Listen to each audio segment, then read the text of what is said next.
లోకసువ 103వ కీర్తన 2వ వచనము, కీర్తనలు 65వ అధ్యాయము 11వ వచనము.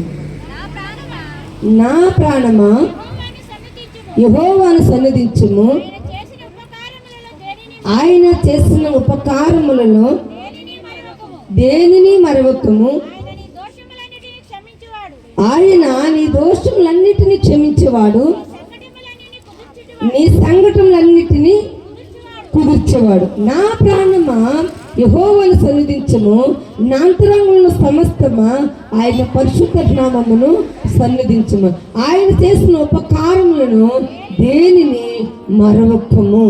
అంటే ఆయన చేసిన ఉపకారమును చిన్నదైనా పెద్దదైనా మరవద్దని దావీదు మహారాజు తెలియచేస్తున్నాడు. నా ప్రాణమా యెహోవాను సన్నిధించుము, నా అంతరంగంలో సమస్తమా ఆయన పరిశుద్ధ నామమును సన్నిధించుము. ఆయన దోషములన్నిటినీ క్షమించేవాడు, సంకటములన్నిటినీ కుదిర్చేవాడు. సమాధిలో నీ ప్రాణమును విమోచించుచున్నాడు.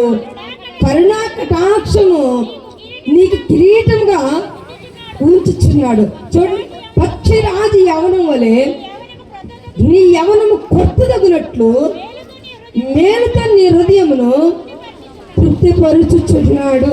చూడండి, మేలుతో నీ హృదయాన్ని తృప్తిపరుచుచున్నాడు. తృప్తి అనగా మనిషికి ఏ విషయంలోనూ కూడా ఏది సంపాదించినా మనిషికి తృప్తి అనేది లేదు. ఎందుకు లేదు తెలుసా? సంపాదించే కొంది సంపాదించాలని, లేదా తినే కొంది తినాలని, లేదా ఇంకా రకరకాల వైభోగాలు ఉండాలని మనుషుడికి కోరుకుంటుంది. కానీ ఏ తృప్తి దేని చేత మనిషికి తృప్తి వస్తుందంటే నీ హృదయంలో ఒక్క మేలు జరిగితే ఆ మేలు చేత నీకు తృప్తి కలుగుతుంది. ఆ తృప్తి ఏ మేలు అంటే అది ఈ లోకంలో ఎండి బంగారాలు సంపాదించినప్పుడు మేలు కలగదు. నీకు సమాధిలోనికి వెళ్ళిపోయినప్పుడు జబ్బు వస్తుంది కదా, ఏదో భయంకరమైన జబ్బు, అది డాక్టర్లకు వల్ల కాని జబ్బు, భయంకరమైన వ్యాధి, అది డాక్టర్లకి అంతుపట్టలేని వ్యాధి అయినప్పుడు ఆ వ్యాధులంటూ లోపలికంటూ నువ్వు అడుగు భాగములకి సమాధి లోపలికి వెళ్ళిపోయినప్పటికీ మరలా తిరిగి నీ సంఘటనలు కుదిర్చాడంటే ప్రభు అయిన యేసు. అప్పుడు నువ్వు నతడని యేసు అని నమ్మి ఆ మేలుతో హృదయాన్ని తృప్తిపరిచి ఆయన నామాన్ని మహిమపరచడానికే ఉన్నారు ఇక్కడ. దేవుడు నామానికి మహిమ కలుగును గాక. అప్పుడే మనుషుడికి మేలు కలుగుతుందంట. ఆ మేలును మాత్రమే అతడు మేలులు అని తలంచుతాడు. అంతేగాని 1 ఎకరం పొలం కొన్నప్పుడు అతను తృప్తి కలగదు. 1 కాసు బంగారం కొన్నప్పుడు తృప్తి కలగదు. 10 మంది కుమారుల కన్నను తృప్తి కలగదు. నువ్వు అడిగే భాగానికి వెళ్ళిపోయి మరలా తిరిగి లెగుస్తావు. చూడు, నీ దేవుడు లేవనెత్తినప్పుడు నాకు దేవుడు ఎంతో మేలు చేశాడని సమాధిలో నుంచి వెళ్ళిపోయినప్పటికీ సంఘటనలు కుదిర్చి యవనము ఎలాగంట పక్షిరాజు యవనం వలె నీ యవనము కోర్తదగినట్లు మేలుతో నీ హృదయాన్ని తృప్తిపరుచుతున్నాడు. అప్పుడంటే ఏమవుతుంది అనుకున్నారు? అతని హృదయము మేలుతో తృప్తిపరుస్తున్నాడు. యవన కాలం ముందు చూడండి, ఒక్క మాట అంటాడు, యవన కాలం ముందు పుట్టిన కుమారులు బలవంతుల చేతిలో ప్రాణము లాంటి వారు. దేవుడు స్తోత్రం కలుగును గాక. బలవంతుల చేతి బలమైన వాడు ఏమైనా చేయగలడు, బలహీనుడు ఏమీ చేయలేడు. ఎప్పుడు కూడా బలమును పొందుకోవాలంటే ఎప్పుడు దేవుని యొక్క వాక్యములో బలం పొందుకోవాలి, నూతన బలం పొందుకోవాలి. నూతన కార్యాలు, అద్భుత కార్యాలు, ఆశ్చర్యమైన కార్యాలు, సూచక క్రియలు ఆయన నామమున జరిగించునుగాక. ఆయన నామమున ఎన్నో అద్భుతాలు జరిగించాడు ప్రభు యేసు. 1, 2, 3, 4 కాదు. కనాను విందులో హక్కున తీర్చిన వాడు 6 రాత్రుల బాణల నీళ్లను ద్రాక్షారసంగా మార్చిన వాడు. లూకాసు వార్త 2వ అధ్యాయంలో చూడండి, అక్కడ దేవుని యొక్క పుట్టుకను గురించి ఏమి రాయబడినదో అక్కడ చదువుదాము. లూకాసు వార్త. ఆ దినములలో సర్వలోకమునకు ప్రజా సంఖ్య రాయవలనని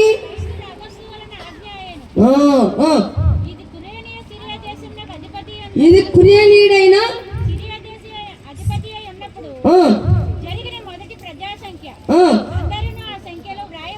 అందరూ ఆ సంఖ్యలో రాయబడుటకు తమ తమ పట్టణముకు వెళ్ళిరి. చూడండి చూడండి, యేసేపు దావీదు వంశములోను గోత్రములోను తనకి భార్యగా ప్రదానం చేయబడిన గర్భవతి మరియతో కూడా ఆ సంఖ్యలో రాయబడుటకై గలిలయలోని నజరేతు ఊరిలో నుండి యోదయాని బెత్లెహేములో అనబడిన దావీదు ఊరికి వెళ్ళెను. వారు అక్కడ ఉండినప్పుడు చూడండి, వారు అక్కడ ఉండినప్పుడు ఆమె ప్రసవ దినములు నిండిన గనుక చూడండి తన తొలిచూలి కుమారుని కని పొత్తుగుడిలో చుట్టి సత్రములో వారికి స్థలము లేనందున వారిని పశువుల తట్టులో పరుండబెట్టారు. ప్రసవేదన నిండిపోయింది. ప్రసవించడానికి ఆమెకి ఏమి లేదు, స్థలము లేదు. యేసు ప్రభుని పడుకోబెట్టడానికి ఏమి లేదు, స్థలము లేదు. మరి ఆ తల్లికి కనడానికి చోటు లేదు. కానీ యేసు ప్రభు ఒక్కసారి మీరు 10 నిమిషాలు ఓపికగా నేను పావు గంటలో ముగించేస్తాను. చూడండి ఏం మాట్లాడుతున్నాడు అనుకున్నా, సత్రములో చోటు లేనందువలన ఆ పశువుల తొట్టులో పరుండి పెట్టాను. చూడండి యేసు ప్రభుకి చోటు ఎందుకు లేదని అనేకమైన మందికి అవగాహన రావచ్చు. ఎందుకు లేదు ఆయనకి? ఆయన దేవుడు కదా. ఈ భూమిని అవుగాకంట అయింది, ఆకాశం అవుగాకంట అయింది, సూర్యచంద్ర నక్షత్ర పాకు పురుగు ఫలవృక్షములు అన్నింటినీ కూడా అవునుగాకంటే జరిగించిన వాడికి ఆయన స్థలంలో చోటు ఎందుకు లేదు?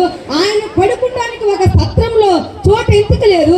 కనడానికి కూడా చోటు ఎందుకు లేదని తెలుసండి. ఆయన తగ్గింపు జీవితానికి మాదిరికరంగా ఈ లోక మనసుకు చూపించడానికి ఒకటి. రెండవది ఆయనకు